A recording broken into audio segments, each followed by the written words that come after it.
Good morning students.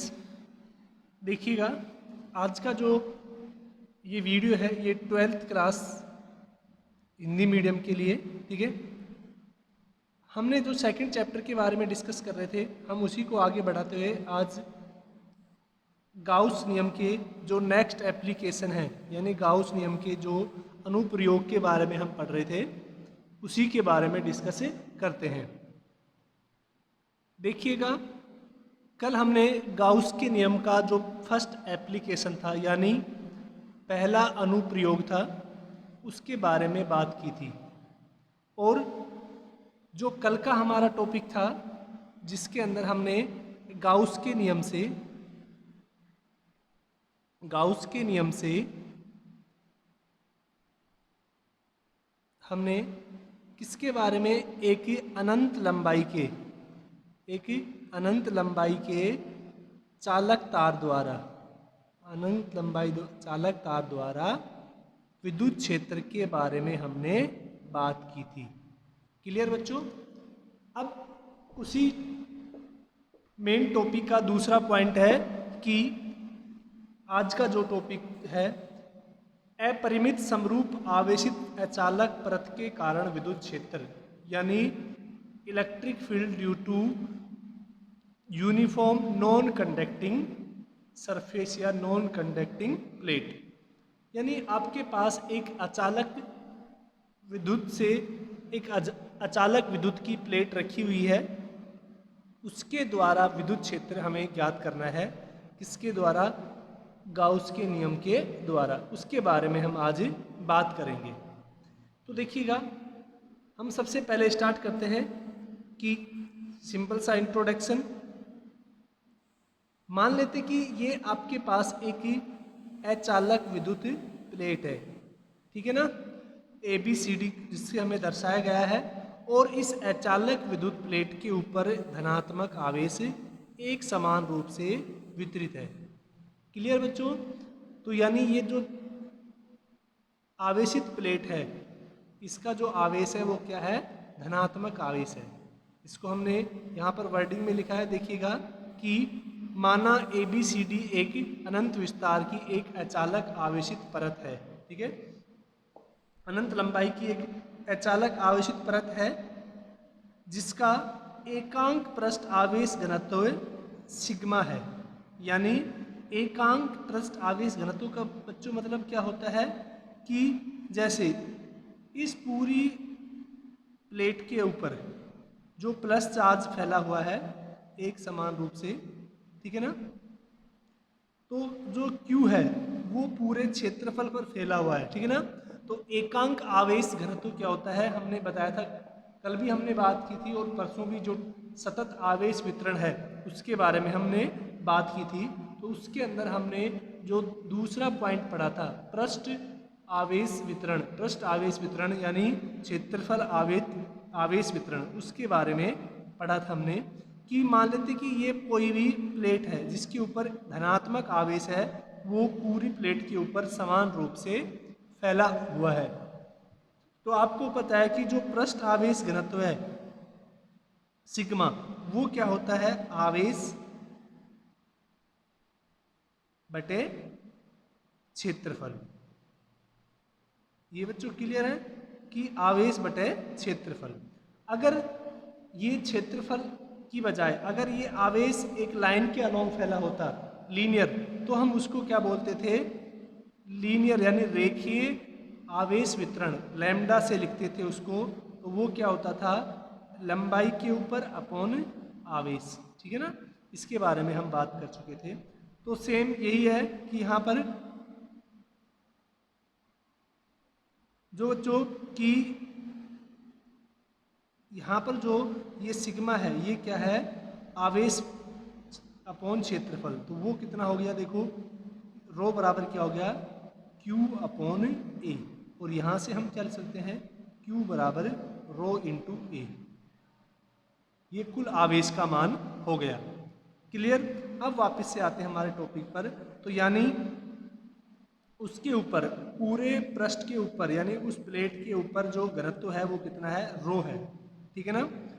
और एक बिंदु P हम ज्ञात करते हैं जहाँ पर हमें क्या निकालना है, विद्युत क्षेत्र फाइंड आउट करना है। और हम मान लेते हैं कि जो बिंदु P है वो प्लेट के केंद्र बिंदु O से r दूरी पर स्थित है। तो बच्चों जो बिंदु P है वो प्लेट से कितनी दूरी पर स्थित है, r दूरी पर स्थित है। ठीक है, यहाँ तक कोई दिक्कत। अब देखिएगा हम बात करते हैं इसी को आगे डिटेल में। अब सबसे पहले हम, आपको पता है कि गाउस के नियम के लिए हम सबसे पहले गाउसियन सरफेस या गाउसीय पृष्ठ का परिकल्पना करते हैं। ठीक है ना, तो क्या मान लेते हैं कि एक बेलनाकार गाउसीय पृष्ठ की कल्पना कर लेते हैं। ठीक है ना, बेलनाकार गाउसीय पृष्ठ मीन्स यहाँ पर देखिएगा इस परत के लिए हमने ये जो बेलनाकार गाउसीय पृष्ठ है इसकी कल्पना की है। ठीक है ना, अब देखिएगा इस बेलनाकार गाउसीय पृष्ठ के अंदर, ठीक है ना बच्चों, 3 फेस हो गए। ठीक है ना, जैसे ये बेलनाकार है, ये गाउसीय पृष्ठ है बेलनाकार, तो इसके 3 भाग हो गए। कौन कौन से? एक फर्स्ट भाग हो गया ये वाला सर्कुलर भाग, ठीक है ना, दूसरा भी ये वाला सर्कुलर भाग, और तीसरा वाला कौन सा हो गया, इसका जो CSA कवर सरफेस एरिया है ये वाला भाग, उसको आप ऊपर वाला ले सकते हैं या फिर नीचे वाला भी ले सकते हैं। अब देखिएगा ये जो पूरा गाउसियन सरफेस है ये एक ही प्लेट के पास रखा हुआ है, इस तरह से डायग्राम में ऐसे ही रखा हुआ है, और इस प्लेट के ऊपर कौन सा चार्ज है, धनात्मक चार्ज एक समान रूप से वितरित है। अब देखिए बच्चों, आपको पता है कि जो धनात्मक आवेश होता है उससे विद्युत क्षेत्र है वो हमेशा बाहर की ओर होता है, तो विद्युत क्षेत्र की दिशा किधर होगी, इस दिशा में भी होगी, और हम इस प्लेट के पीछे की ओर बात करें तो विद्युत क्षेत्र की दिशा इस दिशा में भी होगी, क्योंकि किसी भी धनात्मक प्लेट से विद्युत क्षेत्र की दिशा हमेशा कैसे होती है, उसके बाहर की ओर होती है। इसके अलावा अगर हम बात करें तो ये जो सिलेंडर है जिसके बारे में हम पढ़ रहे हैं, ये जो सिलेंडर है, अब देखिएगा इसके पहला वाला जो पृष्ठ है हम इसको मान लेते हैं कि ये वाला पृष्ठ है, ये S1 है, ये वाला पृष्ठ है वो क्या है, S2 है, और ये वाला पृष्ठ है जिसको हम क्या मान लेते हैं, S3। इस चित्र को देख के आपको पता लग रहा होगा कि जो S1 भाग है वो, उसका अगर हम क्षेत्रफल सदिश निकालें, आपको पता है कि किसी भी पृष्ठ का क्षेत्रफल सदिश हमेशा उस पृष्ठ के लंबवत होता है, तो इसका जो क्षेत्रफल सदिश है वो किस दिशा में होगा, इस दिशा में, यानी विद्युत क्षेत्र की दिशा में ही होगा फर्स्ट वाले के लिए। क्लियर बच्चों? अगर हम दूसरे वाले पृष्ठ का क्षेत्रफल सदिश निकालें वो किस दिशा में होगा, वो भी विद्युत क्षेत्र की दिशा में ही होगा। और तीसरे वाले पृष्ठ के लिए अगर हम विद्युत क्षेत्र वो निकालते हैं क्षेत्रफल वेक्टर यानी क्षेत्रफल सदिश निकालते हैं, तो वो इस क्षेत्रफल के लंबवत होगा, S3 से हमने उसको लिखा है। यानी जो S1 है और S2 है उनके जो सदिश क्षेत्रफल है यानी क्षेत्रफल सदिश है वो विद्युत क्षेत्र की दिशा के समांतर है, और जो S2 है वो क्या है, S3 है वो क्या है, उसके लंबवत है। इस डायग्राम से हम बात कर रहे हैं, ठीक है ना। तो यहाँ से देखिएगा अगर हम बात करें इस वाले भाग के लिए विद्युत क्षेत्र की दिशा और क्षेत्रफल सदिश की दिशा के बीच का जो कोण है वो कितना हो गया, 0 डिग्री। अगर हम इधर की बात करें तो यहाँ पर भी क्षेत्रफल सदिश और विद्युत क्षेत्र के बीच का जो कोण है वो भी कितना हो गया, 0 डिग्री। अगर हम इस भाग की बात करें, यहाँ पर पृष्ठ क्षेत्रफल और क्षेत्रफल सदिश के बीच का जो कोण है वो कितना हो गया, 90 डिग्री। क्लियर बच्चों? अब हम गाउस का नियम लागू करते हैं, ठीक है। गाउस के नियम को हम अप्लाई करते हैं, कैसे देखिएगा, वापस से आते हैं हम अपने पॉइंट्स पर, ठीक है ना। तो हमने जो बेलनाकार पृष्ठ की कल्पना की थी उसके अंदर हमने 3 क्षेत्रफल पृष्ठों की कल्पना की है S1, S2 और S3। ये तीन कौन कौन से हैं बच्चों? ये यहाँ पर रहे, देखो S1 ये वाला पार्ट रहा, S2 ये वाला भाग रहा, और S3 ये वाला, जो हमने डायग्राम में समझाया था उसी तरह से। क्लियर? अब देखिएगा यहाँ पर विद्युत क्षेत्र की दिशा और क्षेत्रफल सदिश के बीच का डिग्री कोण कितना है? 0 डिग्री। अगर हम इधर बात करें तो दोनों की दिशा एक होने की वजह से DA यानी क्षेत्रफल सदिश, इसको आप DA भी लिख सकते हैं और DS भी लिख सकते हैं। अगर आप क्षेत्रफल को S से मानते हैं तो DS लिख लेंगे, अगर आप एरिया को या क्षेत्रफल को A से लिखेंगे तो आप DA मान लेंगे, ठीक है ना। तो इसमें भी क्या हो गया, दोनों की दिशा एक तरफ ही हो गई। लेकिन जो S2 भाग है, ये वाला जो भाग S2 है, इसके लिए विद्युत क्षेत्र और विद्युत क्षेत्रफल सदिश है, ये दोनों एक दूसरे के लंबवत हो गए, ठीक है ना। तो हम गाउस का नियम अप्लाई करते हैं। गाउस का नियम से क्या हो जाएगा? कुल फ्लक्स। गाउस का नियम क्या काम आता है? फ्लक्स ज्ञात करने के काम आता है। कुल फ्लक्स का मान कितना हो जाएगा? फाई इक्वल टू बच्चों, पहले पृष्ठ के लिए E डॉट DS1, दूसरे पृष्ठ के लिए E डॉट DS और तीसरे पृष्ठ के लिए भी E डॉट DS। यहां तक क्लियर हो गया? अब देखिएगा यहां पर मैंने लिखा हुआ है कि S1 S2 के क्षेत्रफल सदिश की दिशा विद्युत क्षेत्र की दिशा में ही है, और ये हमने बता भी दिया है आपको कि जो S1 और S2 हैं, ये वाले और ये वाले, इनकी दिशा और विद्युत क्षेत्रफल की दिशा क्या है? एक समान दिशा में है, और जो S2 वाला है वो क्या है? उसके लंबवत है, ठीक है बच्चों। तो यहाँ पर आते हैं, देखो क्या कह रहा है कि जो S1 और S3 के लिए कोण कितना हो गया? 0 डिग्री, और S2 के लिए जो कोण है वो कितना हो गया? 90 डिग्री हो गया। तो हम आप यहाँ पर इक्वेशन में रख लेते हैं cos 0, cos 90 और cos 0। आपको पता है कि cos 90 की मान कितना होता है? 0 होता है।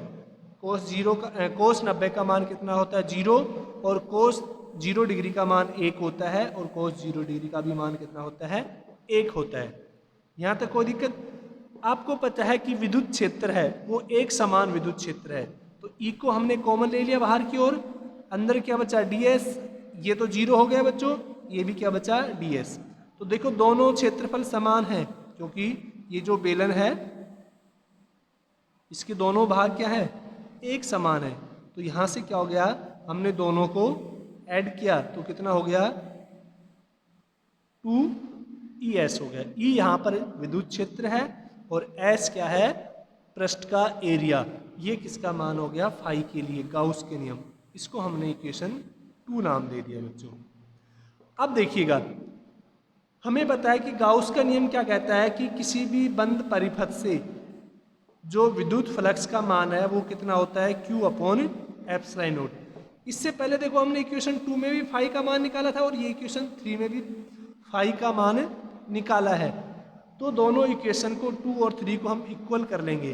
दोनों इक्वेशन 2 और 3 को जब हमने इक्वल किया तो आपके पास क्या फॉर्मूला बन के आया?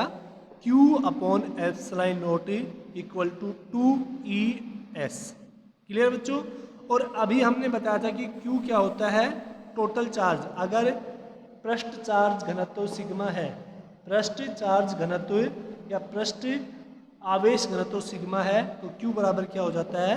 रो इंटू ए। अगर आप क्षेत्रफल को A मानते हैं तो, अगर आप क्षेत्रफल को S मानते हैं तो रो इंटू S हो जाएगा। तो बच्चों हम यहाँ Q से ये वैल्यू रख लेते हैं, ये हो गया यहाँ पर। अब देखिए S से S कट गया। क्लियर? तो यहाँ से देखिएगा आपके पास E का मान कितना आ गया?